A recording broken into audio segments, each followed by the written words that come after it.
Once again, it's time to delve deeper into President Moon Jae-in's vision for the next 5 years. For tonight's installment, we zoom in on the new administration's economic policies. According to our Oh Jung-hee, there's visible difference in their approach compared to its highly criticized predecessor.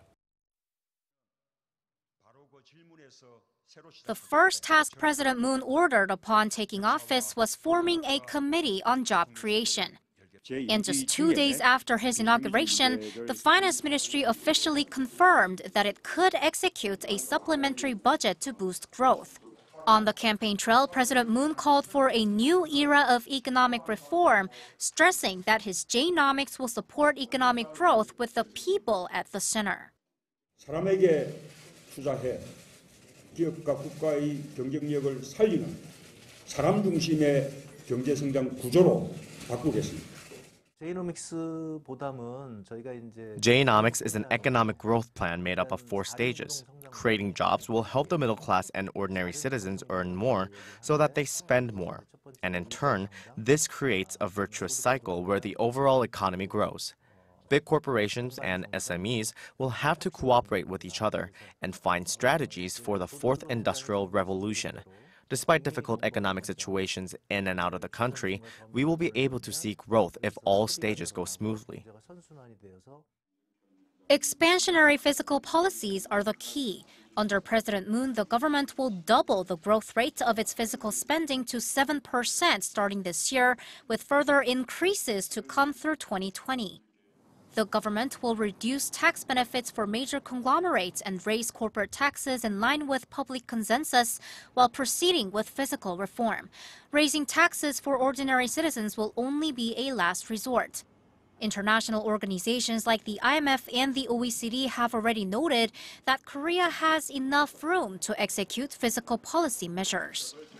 The move to inject vitality into the overall economy starts from the public sector, taking the lead in job creation by creating 810,000 jobs and converting irregular workers to regular status. President Moon is going to focus on making jobs in the public sector first, and then he said that the public sector job is going to induce the private sector job. How to make more jobs for the young people and also how to narrow the wage gap is the biggest problem and the biggest challenge to the President Moon. The new administration will aim to change the general business environment as well to guarantee the peaceful coexistence of big corporations and small and mid-sized companies. The government will intervene to promote fair deals between big companies and their subcontractors while eliminating many regulations on SMEs and startups. Moon has pledged to ban big corporations from invading the markets of small business and taking away the SME's piece of the pie. Until now, deregulation has really benefited the chaebols, not SMEs or startups.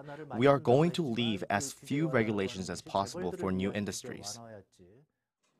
Overall, it's a big paradigm shift from Korea's conventional growth model.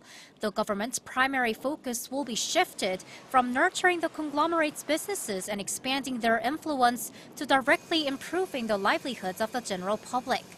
This is a big change, so the public will have to wait and see what it brings. The Korean economy has grown using the trickle-down method over the last 30 years. That is, we'd expect the growth of big corporates to share the benefits of their growth with small and mid-sized companies and ordinary citizens. But we've all realized that this model doesn't work for Korea anymore. We should now widen our scope to get economic stimulus from increased household income and consumption.